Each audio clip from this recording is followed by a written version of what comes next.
Este é o podcast da Associação Nacional de Desembargadores Andes e hoje, com muita satisfação, nós recebemos o nosso ex-presidente do Tribunal de Justiça e um dos fundadores da associação, desembargador Sérgio Cavalieri Filho. Então, inicialmente, gostaria de expressar a alegria de recebê-lo, desembargador, o senhor que tem um nome, uma trajetória bastante apreciada nos meios jurídicos, não só do nosso estado, como de todo o nosso país e, quiçá, em alguns outros países da nossa comunidade jurídica. Então, reafirmar a alegria de recebê-lo, de ouvi-lo, de conversar um pouco sobre temas que marcaram a sua vida, sobre temas que marcaram a carreira da magistratura e sobre também a sua vida e a sua ocupação atual. Eu só tenho a agradecer muito por essa honrosa oportunidade de dar meu depoimento sobre aquilo que aconteceu ao longo da vida, não só no plano profissional, mas também no plano educacional, atividade, etc. E quero primeiramente manifestar meus cumprimentos pela sua presidência. A Andes realmente precisa de quem a conduza com carinho, com atenção, porque ainda é uma entidade em desenvolvimento, né? E acho que todo aquele que está em desenvolvimento necessita de muita atenção e está em boas mãos. Pode ter certeza que a alegria de recebê-lo é nossa. E a Andes agora estará completando no próximo ano, né, no mês de março, dia 8, os seus 20 anos. Rapidamente, essa pequena associação, inicialmente inexpressiva, mas composta por homens de muito valor e de muita determinação, hoje se aproxima de um quadro grande de associados e a gente ainda tem muita esperança. Eu costumo dizer que nós temos muitos pés descalços e muitos sapatos para vender. Então, você que é desembargador, venha fazer parte desse time. É um time vencedor, é um time que, no mínimo, estará agregando com a sua presença, a sua experiência e a sua capacidade de produzir temas jurídicos e discussões de alto nível que venham a crescer aquilo que nós queremos no Poder Judiciário. Eu costumo dizer também que nós somos juízes do Supremo Tribunal Estadual, ou do Supremo Tribunal do Trabalho, regionalmente falando, ou do Supremo Tribunal Federal também, no contexto regional. E por isso nós, sabendo da nossa importância, nós precisamos dar valor e, valorizando, nós estaremos conseguindo também aquilo que nós queremos, que é uma justiça pujante, uma justiça forte. Então, desembargador Sérgio, gostaria de ouvir um pouco sobre suas trajetórias, suas origens, de onde o senhor é, e o que nós teremos aqui para apreciar sobre a sua carreira. As minhas origens, eu tenho estrada. Eu sou filho de imigrantes, pai e mãe italianos. Sou uma família de 9 irmãos. Eu sou o quinto. Nasci lá em Cuiabá, Mato Grosso, quando ainda era o estado só, né? Sim. E meu pai, eu não me lembro do meu tempo em Cuiabá, porque saí de lá muito cedo. Meu pai era um comerciante, aí praticamente quebrou, e que restou, ele conseguiu comprar uma espécie de um sítio maior, uma fazendinha, no interior mesmo de Mato Grosso, naquele tempo. E fomos para lá e lá ficamos uns 7, 8 anos. De modo que o meu início, a alfabetização foi numa escola de roça, né, lá no interior do Mato Grosso. E depois saímos de lá aos poucos para estudar, porque minha mãe tinha o empenho de que os filhos tinham que estudar. E aí começamos todos num empenho de... Meu pai se converteu ao evangélico,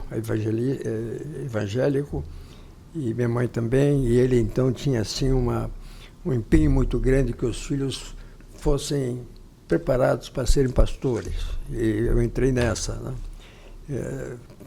Nós 5 irmãos fomos 5 pastores formados numa escola de teologia dos adventistas em São Paulo era. Lá me formei muito cedo como pastor, com 21 anos. Aí vim ser pastor aqui no Rio, em Olaria, numa igreja. Mas, ato contínuo, eu ingressei logo, que eu tinha também esse interesse pelo direito. Então, fui 10 anos pastor. Mas, nesse ínter, assim que me ingressei, que voltei, vim para o Rio de Janeiro, aí ingressei na Escola Nacional, Faculdade Nacional de Direito. Fiz meu curso de bacharelado e doutorado. Hoje o FRJ. Hoje o FRJ. Antigamente era Faculdade Nacional de Direito da Universidade do Brasil. Sim. Tá? E, então, praticamente fiz o curso de Direito já exercendo a profissão de pastor. Né? Mas aquela ideia sempre da magistratura. Eu não tinha ninguém na magistratura, nenhum parente, às vezes de origem assim, bastante humilde, mas eu tinha aquela ideia de magistratura, de modo que comecei a estudar para ser magistrado. E aí fiz concurso e realizei, então ingressei na magistratura em 1971, primeiro como promotor de justiça no antigo estado do Rio. E logo em seguida também passei no concurso para juiz de direito do antigo estado do Rio. É onde fui juiz durante um ano e pouco, 2 anos talvez. Sim. E aí ingressei na magistratura no antigo estado da Guanabara. E aqui fiz a carreira toda. Você fez um concurso para promotor no antigo estado do Rio, para promotor do estado do Rio, juiz do antigo estado do Rio e juiz na Guanabara. Juiz da Guanabara, tá certo? Sim. E aí aconteceu, estou contando a vida profissional, né? Aconteceu algo que eu não sei se é coincidência ou se foi providencial. Assim que eu passei para cá, para Guanabara, eu fui ser juiz auxiliar de um juiz, João Shoa Cavalcante Neto, Sim. que juntamente com 2 outros juízes tinham acabado de fundar uma escola, uma faculdade de Direito. Sim. E nessa faculdade de Direito, ele me convidou para lecionar. E eu fui dar aula de Direito Penal. E fui de Direito Penal por quê? A coisa da importância do professor, né? Porque na faculdade de Direito, aquele tempo era catedrático, né? Era catedrático. Entre os professores, 2 me encantaram. Heleno Fragoso e Benjamin de Moraes. Os 2 eram professores de penal. Então, eu me entusiasmei pelo penal e fui dar aula de penal. E isso eu fiz mais durante uns 10 anos. Nesse ínterim, né, entrei na magistratura da Guanabara e fui ser juiz auxiliar em vara de fazenda pública. E aí eu rodei mais de 10 anos, também como substituto e depois como titular. Sempre em vara de fazenda pública. Sempre em vara de fazenda pública. E aí, meu amigo, eu fui ter contato com uma disciplina chamada responsabilidade civil. Porque não se estudava na faculdade. Nenhuma, sei lá, talvez uma aula, mas era artigo 159, então não se estudava. Agora, na magistratura, na vara de fazenda pública, o Estado da Guanabara estava iniciando a construção de metrô, desapropriações, existiam inúmeras ações complicadíssimas, e eu enfrentando a Procuradoria do Estado, a melhor procuradoria que pudesse imaginar, Seabra Fagundes, Arnoldo Valde, Barbosa Moreira, esse pessoal todo. Aí eu estudei responsabilidade civil e fiquei desesperado, né? Quando eu passei a ser coordenador geral do curso de Direito da faculdade, e a primeira coisa que eu fiz uma das coisas que eu fiz foi criar uma disciplina de responsabilidade civil, colocar no currículo, e aí eu deixei namorei o penal e casei com o civil. E aí fiz também aí minha carreira, vamos dizer, na magistério, na responsabilidade civil e depois o direito do consumidor. Então, essa é a minha atividade acadêmica, vamos dizer assim. Nesse ínterim, aí segui todos os degraus da nossa carreira. Fui juiz de Fazenda Pública, depois fui juiz do antigo Tribunal de Alçada Civil, fui até presidente do tribunal. Depois, aí sempre fui em Câmara Civil. Fui para o Tribunal de Justiça e dali por diante até me aposentar com 70 anos. Passando também pela Escola da Magistratura, né? Isso aí foi um capítulo... Foi, o complemento da carreira acadêmica, que para mim foi realmente... Hoje ainda considero o maior título que eu tenho é de professor emérito da Emerge, da Emerge. Porque, na realidade, tive ali uma experiência nova de contribuir para a formação, preparação de juízes. E a Emerge teve um período aí, foram 4 anos que estive lá, muito produtivo. Teve muita aprovação, teve a época de muitos concursos, e teve muita aprovação. A Emerge aprovou muitos juízes, que hoje são desembargadores, professores e até ministro. Nós temos algum. Com certeza. Então, foi essa a minha atividade acadêmica. E no judiciário foi a atividade normal, a não ser a magistratura, a não ser esses dois períodos de administração, na Emerge, né?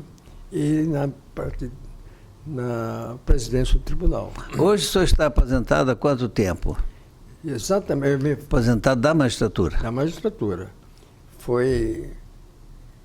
Estou com 15 anos. 15 anos. 15 anos, exatamente. Então o senhor está com 85. 85. Então estou com exatamente... Foi em 2010, final de 2010. Pois bem, o senhor se aposentou em 2009 e foi para uma outra atividade, voltando à advocacia. Não, aí, a rigor, eu nunca advoguei. Sim. Porque, como já disse, lá, quando terminei meu curso de Direito, eu já era pastor, tinha uma atividade muito intensa e a minha igreja não permitia o pastor ter outra atividade. Então, advogar nem pensar. E eu, na realidade, fiz só estágio necessário e já comecei a me preparar, estudar. Ninguém passa em concurso sem estudar 2, 3 anos, né? Já estava estudando e já tinha até 2 filhas, né? Então, não advoguei. Realmente não advoguei.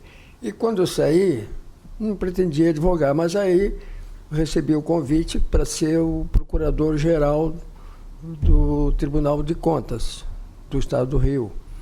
E lá eu fiquei 14 anos. Ainda estou lá agora numa atividade acadêmica, que lá tem também uma escola de contas e gestão, e eu estou participando da administração dessa escola, que é uma atividade que eu sempre gostei. Eu costumo dizer que tinha duas amantes, magistratura e magistério. Muito interessante. Agora, o que lhe pareceu assim mais... Como lhe pareceu essa mudança da magistratura para o Tribunal de Contas? Porque a Procuradoria é, de certa forma, uma advocacia, não é? Ainda que não uma advocacia, é uma advocacia pública. A atuação de um procurador-geral é mais de direção, de orientação, de certo controle, pareceres, de preparo.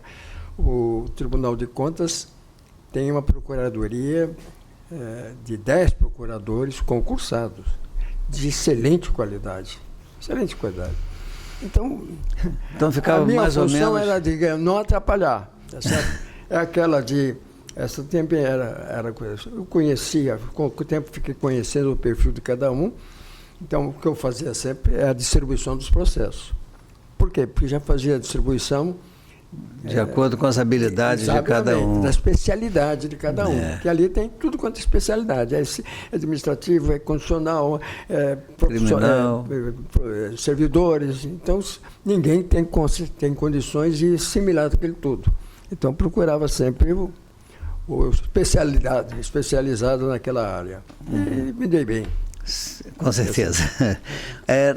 Na sua atividade como magistrado, seu ingresso na carreira aconteceu de um modo. Hoje a magistratura está organizada, digamos, bastante diferentemente. Eu, por exemplo, me lembro que quando eu ingressei na magistratura, nós tínhamos o juiz, que não era ainda o juiz substituto, mas imaginemos que logo após a Constituição nós tivemos juiz substituto, juiz de primeira, juiz de segunda, juiz de entrância especial, juiz de alçada e desembargador. Então nós tínhamos praticamente 6 níveis. Hoje, praticamente são 2. Interessante. Você falou aí, duvido que tenha acontecido em outro estado. Do antigo estado do Rio, quando eu entrei, foi de 70, 71, por aí, lá. Tinha também juiz substituto, juiz de primeiro grau, segunda entrância, aquela carreira enorme, que eu não cheguei, porque quando eu fui promovido para a segunda entrância, eu assumi a Guanabara. Então, eu cheguei com ele. Na Guanabara, só tinha juiz titular e substituto. Né? Eram 10, por exemplo, 4 varas de fazenda pública. Toda a justiça era praticamente centralizada nesse prédio aqui. Estava sendo construído a Lâmina 1, naquela época. Então, não tinha problema. Aí veio a fusão. Aí, meu amigo, a fusão foi realmente um tumulto, porque fungi 2 estados, um com primeiro, segundo, entrância, e outro aqui como substituto e titular. Então, foi uma dificuldade muito grande, que talvez foram aí, consumiu, não sei se você entrou na magistratura nesse tempo. 88. Já tinha a fusão ou não? 88, já. Já tinha ocorrido a fusão. Então você acompanhou um pouco ainda o processo de eu diria que é o rescaldo, né? O rescaldo das dificuldades de... integração da carreira. Até houve muito mal-estar, muito entendimento, muita disputa. Eu nunca entrei em disputa. Mas o que aconteceu foi que lá, de uma forma ou de outra, quando eu assumi na Guanabara, que veio a fusão, eu fiquei atrás dos que estavam, daqueles que eu estava na frente. Porque foi essa escala que... E não dava para fazer outra coisa. Então era difícil mesmo. E consegui... Houve tempo que alguns desembargadores ficaram até em disponibilidade. A fusão foi um processo muito trabalhoso e que foi finalmente assimilado. Mas isso ocorreu, você veja, em todas as carreiras. Isso ocorreu com o Ministério Público, isso ocorreu com procuradores, com todas as carreiras. E foi uma circunstância para ser vencida e foi vencida. É natural que isso acontecesse, né? Mas hoje a magistratura, eu vou até lhe perguntar, nós temos um regime federativo. Na sua pergunta que fez, posso... Sim, esteja à vontade. O que aconteceu depois, aí já no curso, depois da fusão, e com o correr do tempo, havia uma grande disparidade entre juiz de primeiro grau e desembargador. Isso aconteceu, tivemos a enfrentar isso na minha gestão como presidente do tribunal. Muito grande. Aqui chegava até quase 50%. Por isso, com o correr do tempo, foi se eliminando o grau. Tiraram o primeiro grau, o segundo, primeira entrância, até chegar a um nível que não houvesse tanta diferença de salário. Então, não havia aquele interesse. Primeiro, entrância de primeiro grau, segunda instância, terceira instância, essa diferença acho que não é. Então, hoje parece que é só juiz titular, né? E juiz do interior, como é que é hoje? Eu acho que nem me lembro bem também. Também não? Não, mas necessariamente pela Constituição há de se ingressar como juiz substituto. Sim, não é? exatamente. Aí se torna depois daquela se torna já tal. não é estável. Mas estou dizendo, na experiência que eu tive e a participação que eu tive na administração foi eliminar essas instâncias para reduzir a disparidade financeira entre juiz de primeiro grau e desembargador. Entendi. Entendeu? E havia também aí mas essa é outra questão, não tem relevância. Tá bom. Mas então eu perguntava com relação à magistratura, em relação ao regime federativo. O Brasil é uma república federativa, de acordo com a Constituição. E me parece, eu sou presidente da instituição, que essa questão é uma questão muito sensível aos desembargadores. Porque hoje, principalmente com o avanço da eletrônica, da internet, dos meios de comunicação, questões que são decididas no âmbito estadual, uma unidade da federação, elas imediatamente são submetidas aos tribunais superiores. Né? E também um aspecto que sempre me chamou a atenção, a questão do Conselho da Magistratura, não é? Conselho Federal, o Conselho Nacional, CNJ. Então, o que lhe parece, me parece um enfraquecimento da magistratura nas unidades federativas em razão dessa aproximação ou até de uma certa superposição de decisões e de poderes com a magistratura, com os tribunais superiores e o Conselho CNJ. Presidente... E até acrescentaria, hoje nós temos uma prova nacional chamada ENAM, não é? Então, é um exame nacional de cursos, um exame nacional da magistratura, que diz quem pode ou quem não pode fazer concurso no âmbito dos estados. Pois é, presidente. Realmente, no meu entender, há uma certa... Começa do nosso regime federativo. Nós somos uma federação que veio de um Estado unitário. O que quer dizer que grande parte, já não só na matéria de magistratura e de judiciário, não. Grande parte da competência legislativa, tá certo? Legislativa, e já na própria Constituição, que poderia... É só comparar com os Estados Unidos. Sim. Que deveria ser das unidades dos estados, estão na mão da presidência. Também do Executivo. Da União. Isso, até tem um livro que foi editado por uma conselheira lá do Tribunal de Contas, muito bom. Ela fala do problema do endividamento dos estados com relação à federação. E demonstra ela exatamente que... Doutora Andréia, né? Doutora Andréia, muito excelente, muito preparada. Começa o problema na própria distribuição de receita. Se é um Estado federado, tinha que fazer uma receita, mas já na própria da receita praticamente é tudo centralizado. É uma concentração muito grande. Cada vez mais há essa tendência de centralização da União. E os estados ficam... E isso está vendo também, grande parte, com a magistratura. Quando entrei na magistratura, a Justiça Federal atuava apenas em matéria de previdência. Você se lembra disso, naturalmente? Sim. Previdência, porque não tinha... Hoje praticamente se colocou, se não no primeiro grau ou segundo grau, que é o Superior Tribunal de Justiça, absorve quase todas as matérias. E se não é ali, do ponto de vista constitucional, o Supremo absorve tudo. Então, essa federação nossa tem peculiaridades. E até, no meu entender, do regime de governo, se é parlamentarista, se é semi-parlamentarista, se é... Que é uma rediscussão que poderia e que deveria ser feita há muito tempo, mas que todo mundo tem medo de mexer. Passou ao largo, Passou ao largo. E aí, o CNJ, por exemplo.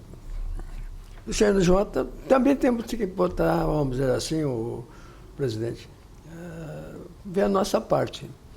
O CNJ, quem acompanhou, ele foi instalado na minha gestão, quando eu estava na presidência.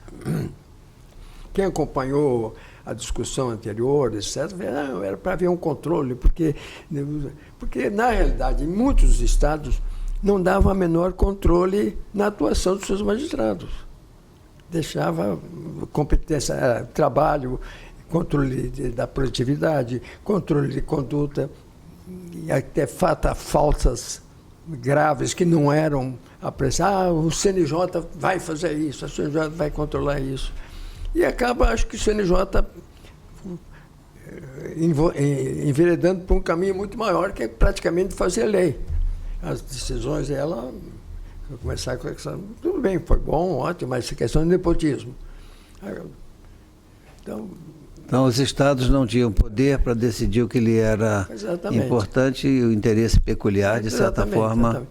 E acho que, não sei, eu aí já não posso, porque eu sou daqueles que quando eu saio, eu corto o cordão umbilical para não ficar.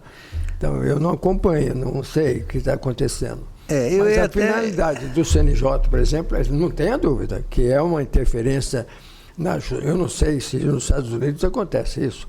O CNJ, que pratica aspecto federal, estadual, né? Agora do controle de concurso, passar por lá também, é uma magnificação muito grande, né? Vou fazer uma outra pergunta que se relaciona ao número de desembargadores. Tá? O nosso tribunal, quando eu digo nosso, eu sou do Tribunal de Justiça do Estado do Rio de Janeiro. Há pouco tempo nós tínhamos menos desembargadores que temos hoje. Hoje temos 210 desembargadores.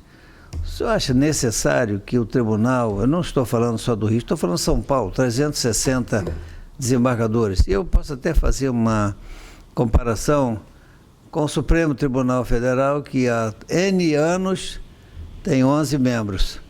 E o STJ, que foi criado até com uma ideia de que posteriormente seria aumentado o número de ministros e hoje continua com seus 33.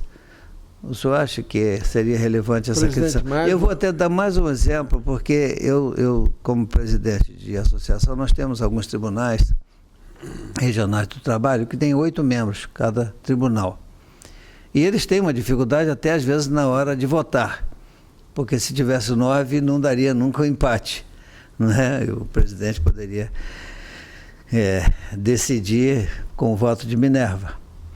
Então, mas eu não me refiro a esse, que teria talvez necessidade de aumentar o membro e tal, mas esses grandes tribunais, eles estariam aptos a prestar um serviço melhor, ou bastaria que fosse aumentado o número de assessores qualificados, bem remunerados, preparados, inclusive com as tendências da época, que é principalmente ligada à inteligência artificial?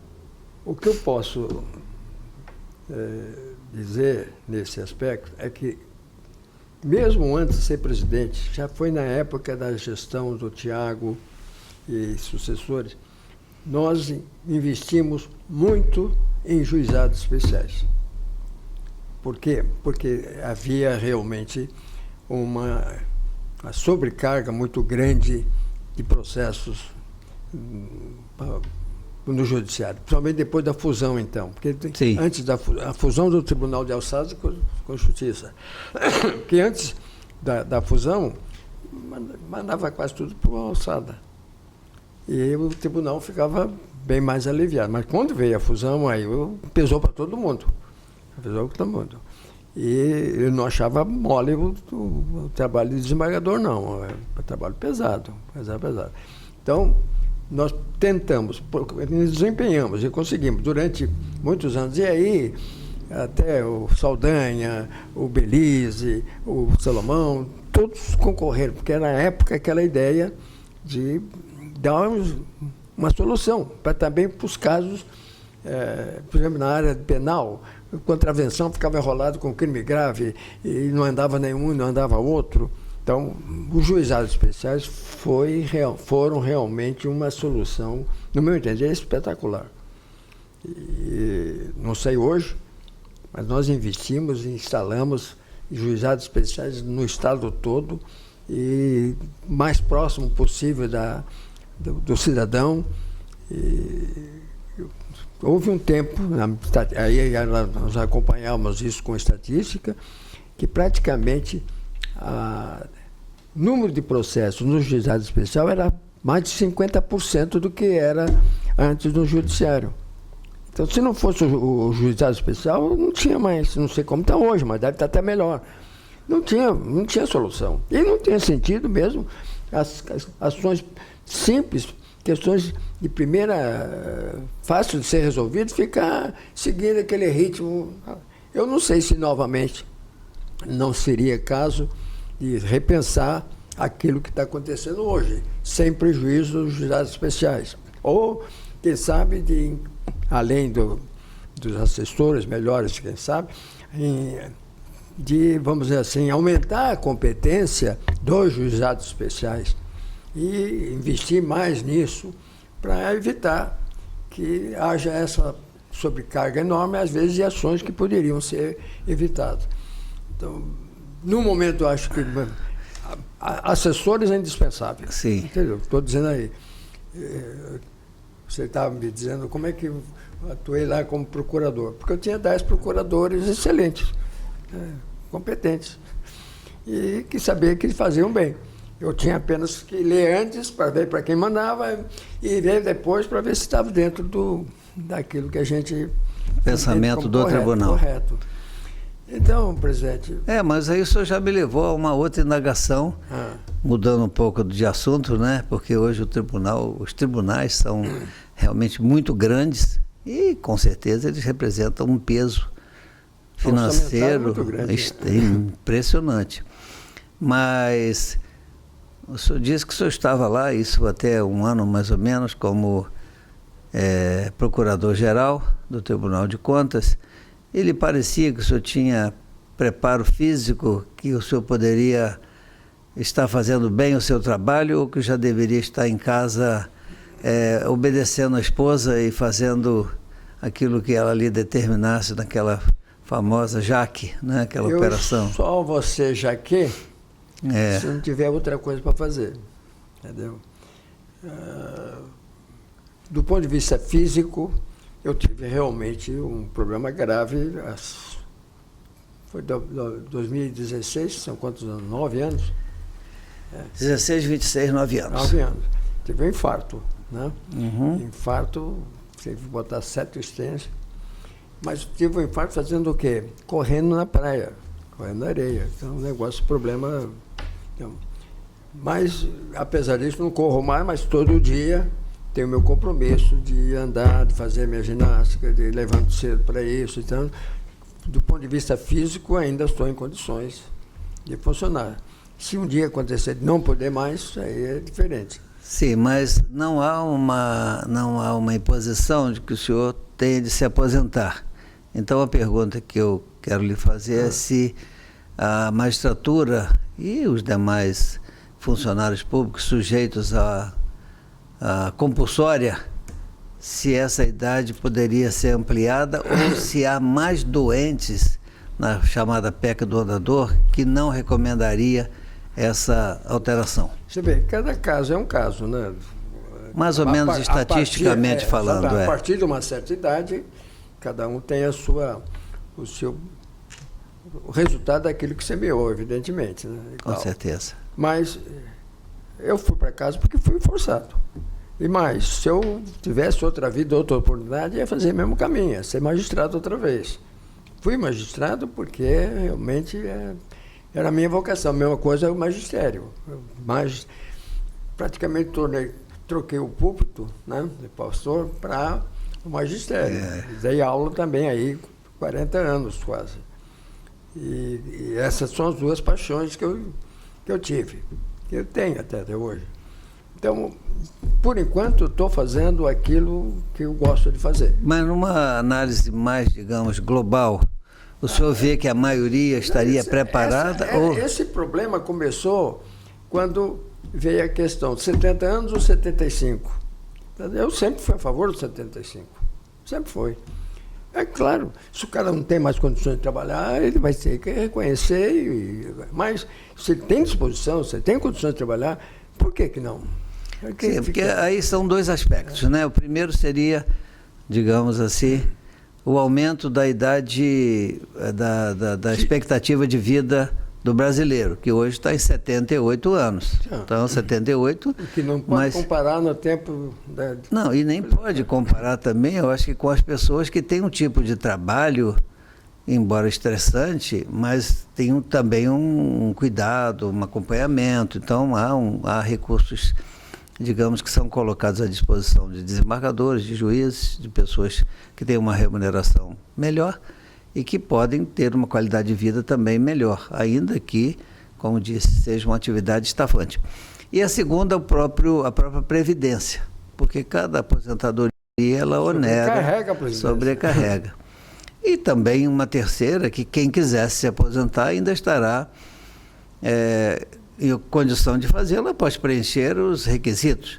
E eu já adianto isso porque nós temos uma PEC, a PEC 10 de 2023, que é uma reedição de uma PEC anterior, que ela estabelece os triênios ou quinquênios, na verdade, após determinado tempo de contribuição. Isso faria com que o salário, os subsídios, os vencimentos, no final, aquilo que se recebe ao final de um mês de trabalho, como remuneração. Então, se isso acontecesse, aquele problema causado pela não revisão dos subsídios, em violação expressa à Constituição Federal, que determina que todo ano seria feita essa revisão para que a inflação fosse reposta. E isso não é feito. Então, há uma defasagem, aí surgem os tais penduricalhos que acabam constrangendo os próprios magistrados, porque a imprensa faz disso uma espécie de cavalo de batalha. Então, não lhe parece que essa questão da idade também estaria em condições de ser um pouco diminuída com esses dois aspectos principais? Previdência e idade. Também, de certa maneira, concorreria para não haver aquilo que falamos há pouco do gigantismo dos tribunais. Se temos os mesmos magistrados que podem trabalhar até 80 anos, evita também a chegada de outros, né? Diminuir essa afluência, essa necessidade de aumentar. Além do mais, eu não gostaria de falar sobre penduricalho, porque o aposentado não tem. Então, eu nem sei quem são. Quais são esses penduricalhos, o que existe, por que não existe, mas são soluções... Não, mas eu gostei que o senhor tenha abordado isso, inclusive com essa sua restrição, porque o trabalho da Andes, eu acho que talvez a bandeira número 1 é o prejuízo que o aposentado perde ao se aposentar. Então, nós temos anunciado aí, eu tenho visitado muitos senadores, muitos deputados, muitos líderes. Pois é. Então, uma perda de chegar a 40% do que se recebe na ativa é uma injustiça que se comete com o aposentado. E o aposentado de amanhã será o que está contribuindo hoje. Então, essa é uma preocupação da Andes, e fique certo de que a nossa preocupação com a aprovação da PEC 10, e nós ombreamos com outras entidades irmãs. A MB tem de ser nossa parceira, porque nós queremos o mesmo. Nesse ponto, nós convergimos. Agora, aprovados os quinquênios, ele se incorporaria ao salário e evitaria ter que ficar dando uma de migué, como se diz, né? Esta foi, no meu entender, um dos grandes problemas do teto. Ali o teto era uma discussão exatamente essas. Em razão da carreira, o desembargador estava muito longe do primeiro grau. E aí, quando fizeram o teto, acabou com essas... Ficou mais perto. Aqui no Rio de Janeiro, por exemplo, ficou juiz de trânsito especial e desembargador ficou uma diferença de 5%. Ficou muito, muito pequena. Mas essa questão do teto causou algumas injustiças. Estou falando isso em causa própria. Não, mas como confissão. Ah, sim. Porque eu era presidente, quem implantou o teto, e era uma grita, principalmente do primeiro grau, e com razão, era muito grande a diferença. Então, quem implantou o teto fomos nós. Eu, presidente do tribunal, o Marfan era o procurador-geral, o presidente do Tribunal de Contas, Assembleia Legislativa. Da Assembleia Legislativa. Reunimos e tal. E o governador? E o governador? Não, o governador não. Não? Não. Porque o governador era um grande interessado nisso aí, né? Os outros. Então, fecharam a questão. E foi aquela verba irredutível. Remuneratória e indenizatória. Redutível. Aquela verba redutível, quem criou fomos nós. Não, para estabelecer o quê? Porque tinha desembargador que ficaria acima do teto. A maioria dos desembargadores antigos ficariam acima do teto. Então, essa verba dos 5% da abono de permanência, né, coisa sim. Assim. Então, aí veio a decisão do Supremo mandando congelar. E depois indo reduzindo à medida que os aumentos fossem aplicados. Salários, que foi tirado de uma mão, tirado de um bolso, botar no outro. Até que veio aquela decisão. Para mim, a questão dos somes, os nomes, cara. Foi um dos ministros mais extraordinários do nosso Supremo, que foi o relator dessa matéria com relação ao teto. Que até também tinha aquela questão que o teto estadual era o teto do desembargador. O desembargador tinha como teto o X% do ministro superior. Peluso? Peluso. Para mim foi um dos melhores juízes do Supremo nessas últimas décadas. Ele, Barbosa Moreira Alves e tal, melhor. Foi o Peluso que estabeleceu, disse, não, o teto de desembargador não é o X% aquele é o salário dele. O teto é federal, porque aí veio a questão da ser magistratura federal e não simplesmente estadual. Uhum. Como o teto da magistratura federal é o do Supremo, também o estadual é o do Supremo. Então, e aí, então, aqueles que tiveram a redução desse período foram repostos. Então, são verbas que ficam penduricalhas e depois dão esses problemas. Exatamente. Então, seria o melhor, realmente, algo... Não, eu tenho dito também, e uso muito essa figura. Mas, por sua vez, eu acho que uma das verbas mais importantes é essa do tempo de serviço, né? Como é que é o nome? É a verba de tempo de serviço, mais X% de tempo de serviço até... Triênio, quinquênio, adicional de tempo de serviço. Essa verba é justa. Por quê? Porque com a antiguidade... O cara vai querer mais experiência, isso.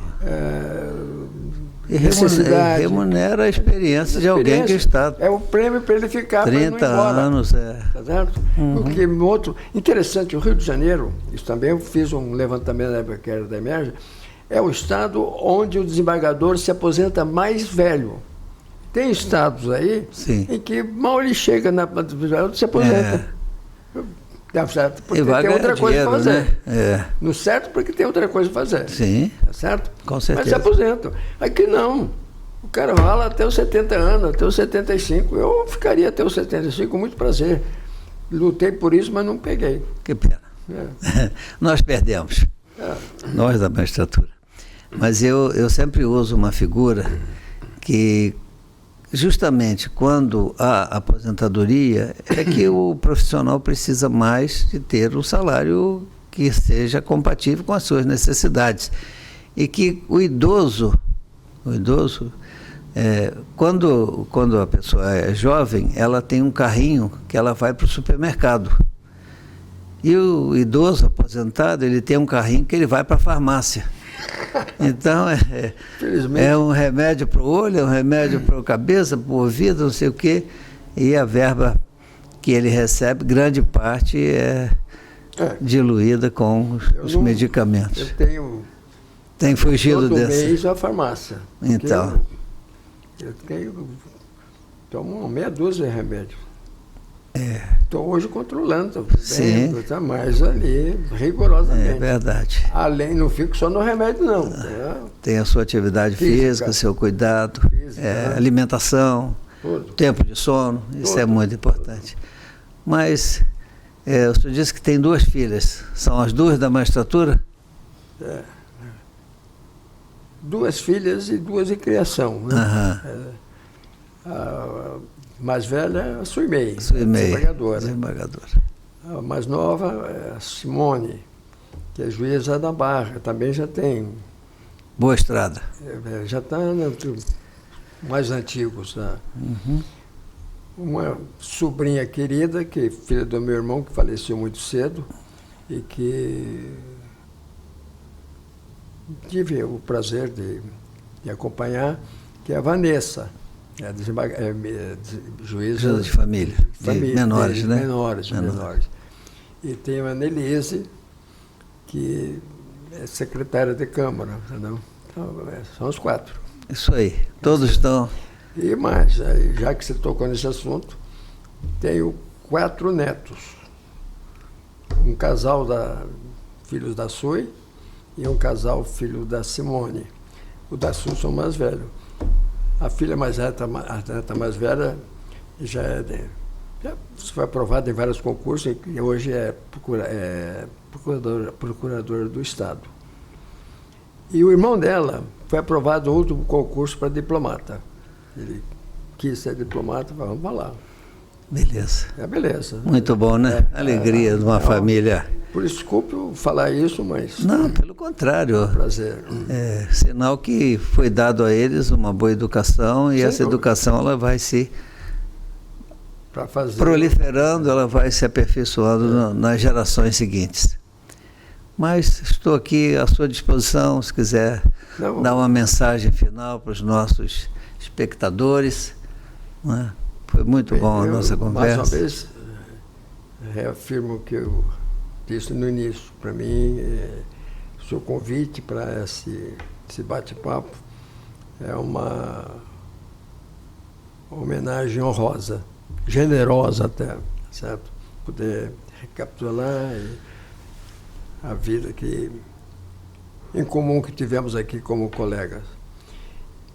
E a minha mensagem é principalmente para os novos. Olha, magistratura, para mim, é uma das funções mais elevadas, mais nobres que se pode fazer. Apenas tem que ter isso em mente, que é uma missão, que não vou dizer que é divina, mas uma missão que tem muito a ver com a vida do homem, da pessoa, da sua liberdade, da sua dignidade, da sua